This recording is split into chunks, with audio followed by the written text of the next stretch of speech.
자, 확률과 통계의 이제 세 번째.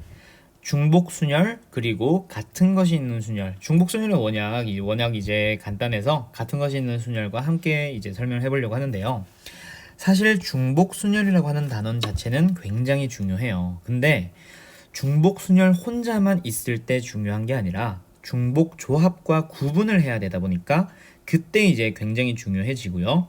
그래서 사실 중복조합을 듣고 바로 같은 것이 있는 순열이 아니라 중복조합을 들으러 가는 것도 괜찮을 것 같아요. 자, 일단 아무튼 중복순열이라고 하는 거는 순열의 한 종류다 보니까 서로 다른 n개 중에서 r개를 선택하는 또는 뽑는이라고 했었죠 앞에. 그래서 뽑는 방법의 수, 경우의 수라고 해보도록 할게요. 근데 순열이다 보니까 순서는 당연히 생각을 해야 되는 거고요. 그리고 두 번째로 누가 들어가게 되겠죠? 네, 중복이 되겠죠.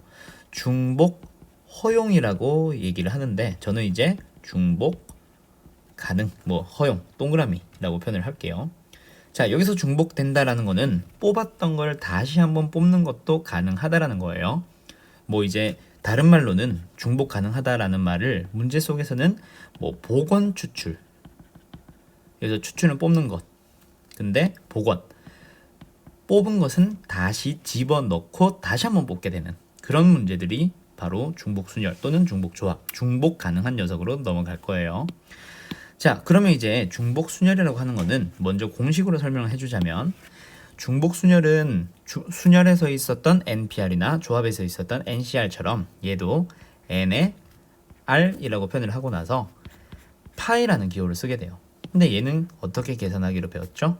N의 R승이다 라고 설명을 했었죠. 자, 1부터 2, 3, 4 해서 N까지의 수 또는 사람 이런 게 있어요. 근데 그걸 가지고 전체 R개를 뽑겠다라는 얘기인데, 그럼 처음에 들어갈 수 있는 경우에는 n개 이렇게 할 수 있겠죠. 순열이었다면 또는 조합이었다면 순열이죠, 순열. n-1개 그 다음에 n-2개 이런 식으로 흘러갈 텐데 중복 가능하다 보니까 두 번째 들어갈 수 있는 것도 n개, 세 번째도 n개, 마지막도 n개, 그것들을 전부 다 곱하는 거다 보니까 n을 몇 개 곱하겠죠? 네, r개 곱하게 되겠죠. 그래서 n의 r승이 나오게 됩니다. 그래서 이제 제가 본 수업 때는 뭐라고 얘기를 하기도 하냐면 중복순열은 NPR이라고 굳이 하지 않더라도 N의 R승이 먼저 나오는 경우도 굉장히 많다라고 얘기를 할 거고, 그래서 실제 문제를 풀 때는 N-R보다 N의 R승을 먼저 떠올려도 크게 상관없다라고 얘기를 하기도 해요.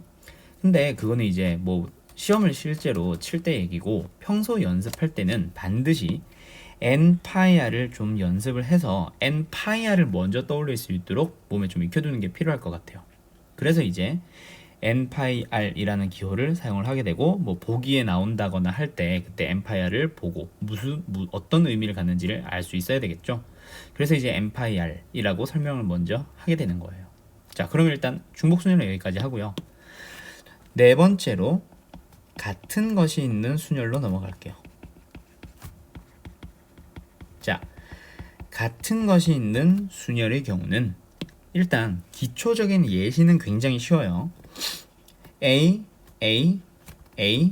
B가 있고 얘네들을 일렬로 나열하자라고 할 때 우리는 흔히 4개를 나열하니까 4팩, 단순하게 이렇게 생각할 수도 있기는 한데, 우리가 앞에 순열에서 수학하에서 뭐라고 했었냐면 제가 나열하는 경우의 수라고 할 때 n팩이라고 했었죠. 근데 그 n팩이라는 나열은 순열의 한 종류다 보니까 반드시 놓치지 말아야 되는 게 서로 다른 n개 중에서 뽑겠다라는 거예요. 그래서 지금 방금 예시를 들었던 B 같은 경우는 분명히 서로 다른 4개를 나열하는 게 아니거든요. 그러면 얘를 어떻게 하느냐? 일단은 우리가 나열을 해야 되니까 서로 다른 것처럼 만들어주고 나서 가는 거죠.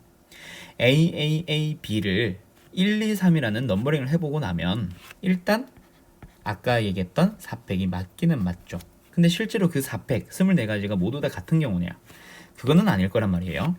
이 4팩까지 중에는 어떤 녀석들도 있냐면 A1, A2, B, A3, A1, A3, B, A2.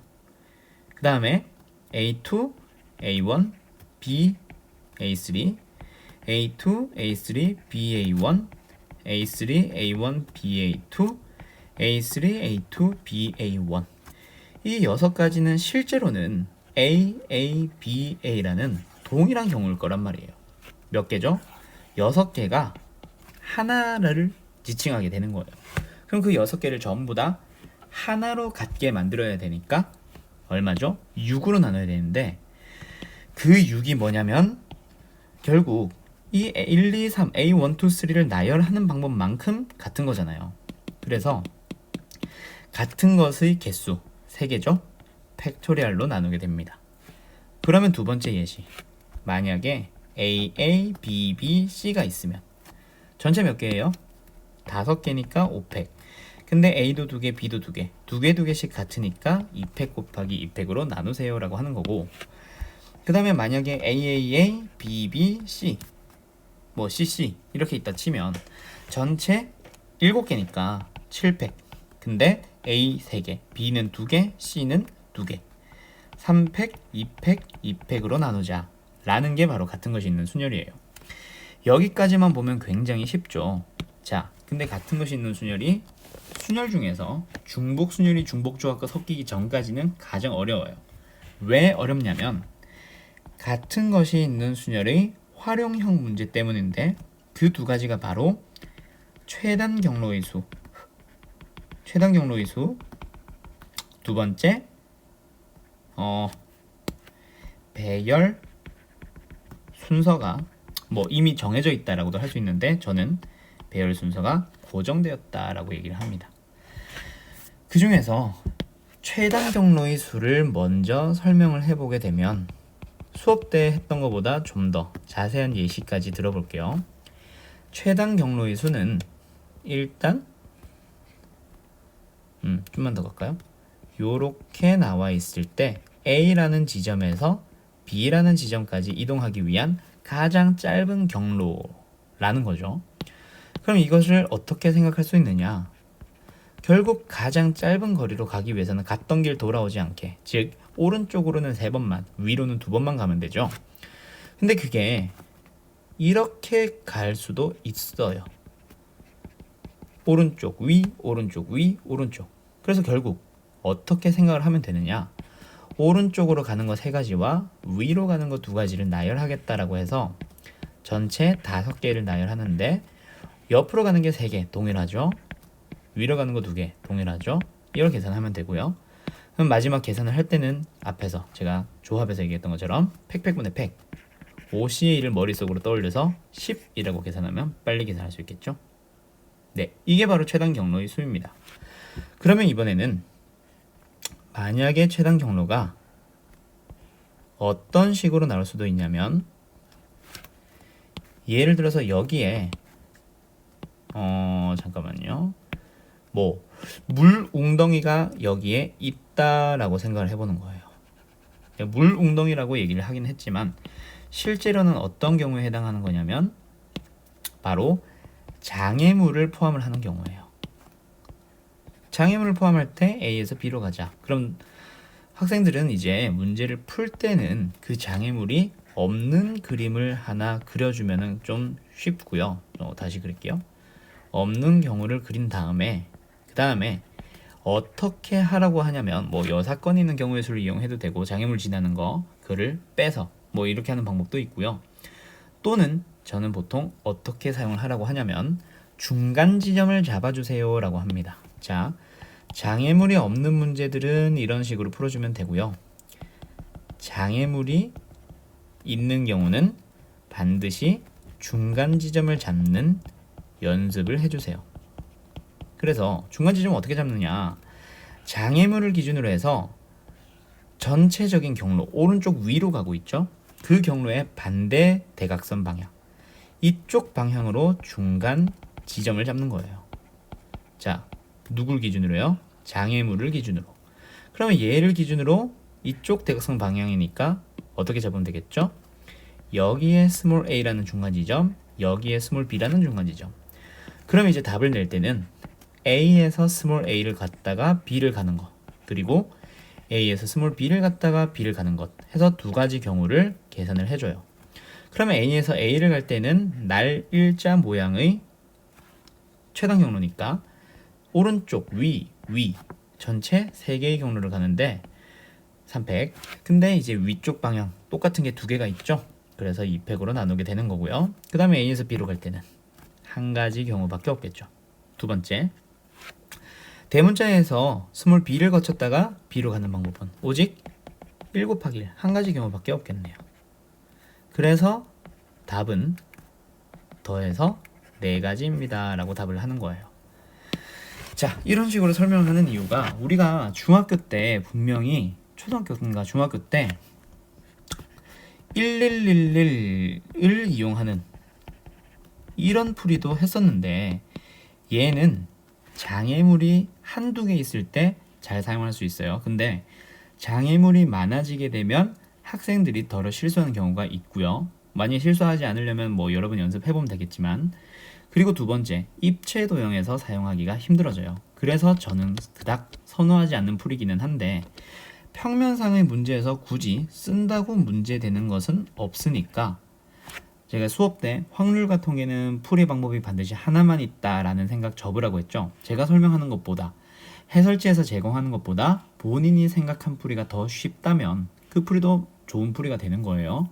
단 우연하게도 뭐 계산이 동일해서 뭐 맞는 경우도 있으니까 혹시 해설과 또는 제가 하는 설명과 다른 풀이가 있다면 수업 중에 항상 얘기를 해서 이 풀이가 맞는 건지 틀린 건지 저한테 확인을 받기를 바랄게요.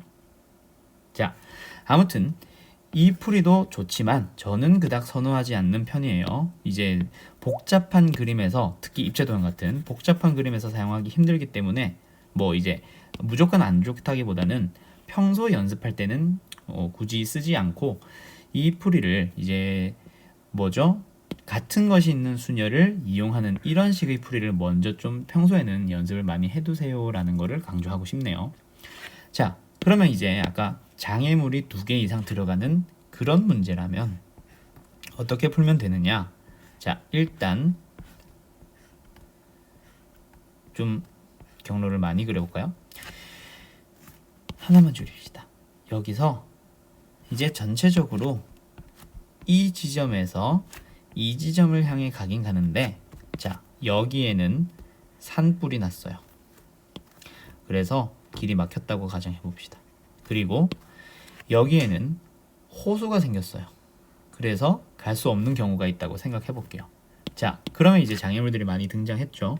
장애물들이 등장한 문제는 굳이 지워져 있으면 상관없겠지만 지금처럼 장애물처럼 나올 때는 헷갈릴 수 있으니까 학생들은 문제를 풀 때 웬만하면 그림을 옆에다가 다시 그려주기를 권장하는 편입니다. 자, 그럼 이제 옆에다 다시 그렸으면 이제는 어떻게 하면 되겠죠? 네, 중간 지점들을 잡으면 되겠죠. 그러면 어떻게 잡으라 그랬죠? 장애물의 이쪽 경로가 아닌 반대 대각선 방향으로 중간 지점들을 잡는 거예요. 이건 좀 이따 지우고 다시 그릴게요. 그리고 이쪽 장애물을 기준으로도 이쪽 방향으로 잡아주면 되겠죠. 그럼 여기랑 여기를 잡느냐? 그렇게까지 할 필요는 없고요. 자, 아까 중간 지점을 잡을 때 여기 잡으라 했었죠. 그 다음에 여기나 여기 이 지점을 지나면 반드시 얘를 갈 수밖에 없어요. 그래서 둘 중 하나만 잡아주시면 됩니다. 저는 일단 여기로 갈게요. 또는 뭐 같이 가던가요. 자, B, 그 다음에 C 이렇게 잡아주게 되면 A에서 A를 갔다가 B를 가는 경우의 수, A에서 A로 가는 거 하나, A에서 B로 가는 거 하나, 1 곱하기 1, 한 가지 경우의 수가 되겠죠.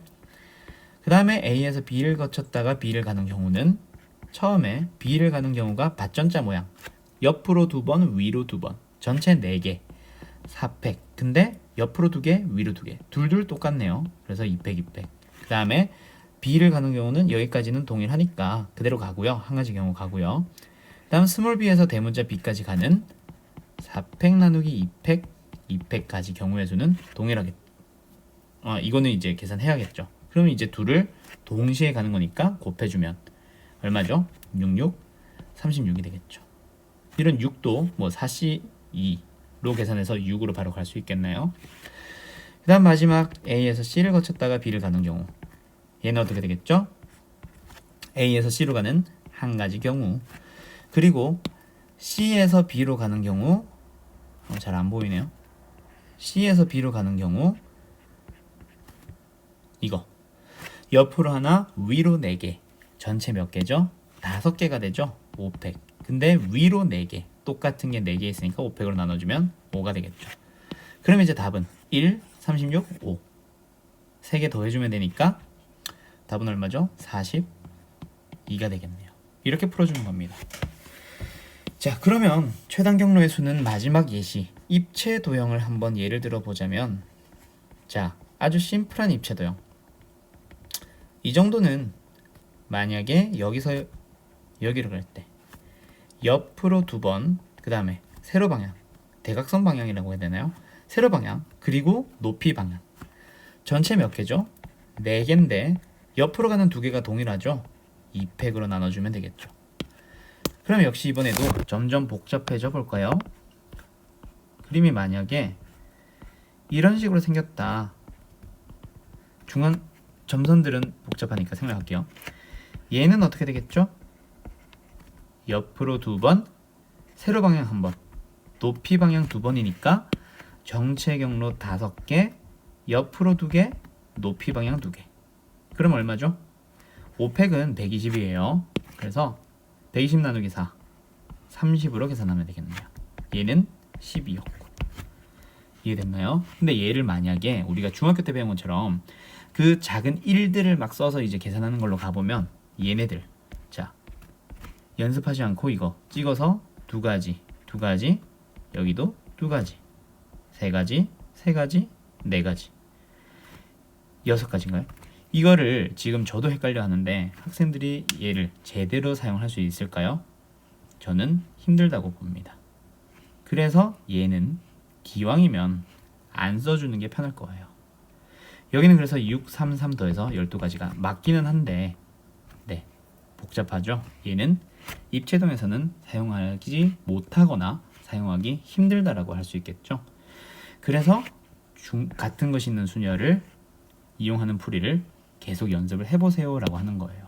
자, 그러면 아까 말했던 최단 경로의 수는 해결됐고요. 이제 배열 순서가 고정되어 있는 거 마지막으로 설명하고 같은 것이 있는 순열 마무리 짓고 다음번 이제 중복 조합으로 넘어가 볼게요. 자, 누구죠? 배열 순서가 고정되어 있는 경우. 자, 배열 순서가 고정되어 있다라는 얘기는 지금은 이제 뭐 배열 순서가 이미 정해져 있는 것들이 있다. 예를 들어서 A, B, C, D, E를 나열을 하고 싶어요. 근데 얘는 예시로 바로 들어갈게요. 근데 모음은, 이거 수업 중에 했던 예시죠. 모음은 반드시 알파벳 순으로 라고 뭐 이제 조건이 있다고 쳐볼게요. 그러면 일단 5개를 나열하긴 하는 거니까 5팩으로 갈 거예요. 근데 이미 순서가 정해져 있는 모음들은, 즉 A와 E는 어떻게 할 거냐? 똑같은 것 취급을 해보세요. 그러면 2팩으로 나누면 되죠. 그러면 이렇게 계산된 풀이들은 뭘 의미하게 되는 거냐? 5팩 나누기 2팩 중에는 뭐가 있겠죠? 요 2개를 같은 것 취급했으니까 동그라미 B, C, D도 있을 거고요. B 동그라미 뭐 D, C 동그라미도 있을 거고요. 동그라미 C, B 뭐 동그라미 D도 있을 거고요. 또는 동그라미 B, C, D 동그라미 뭐 이런 것들도 있겠죠. 얘들은 전부 다 각각 무엇을 의미하게 되는 거냐면 이 동그라미 자리는 이제 모음 순서로 알아서 집어 넣으면 되니까 넣을 때마다 하나씩 만들어지는 거죠. 그렇게 총 몇 가지? 5팩 나누기 2팩이니까 60가지 경우 수가 만들어진다라고 하는 거예요. 그래서 순서가 이미 정해져 있는 것들이 있다면 걔네들을 같은 것 취급해서 나열해주면 된다라는 거죠. 뭐 예를 들어서 두 번째 예시, A와 B와 C, D, E 이 5명이 일렬로 뭐 이제 줄을 선다. 그때 A는 B보다는 항상 앞에 오세요. 이런 말은 이제 뭐 이웃해서 오라는 얘기는 아니죠. B보다는 그냥 앞쪽에 서 있기만 하면 되는 거예요.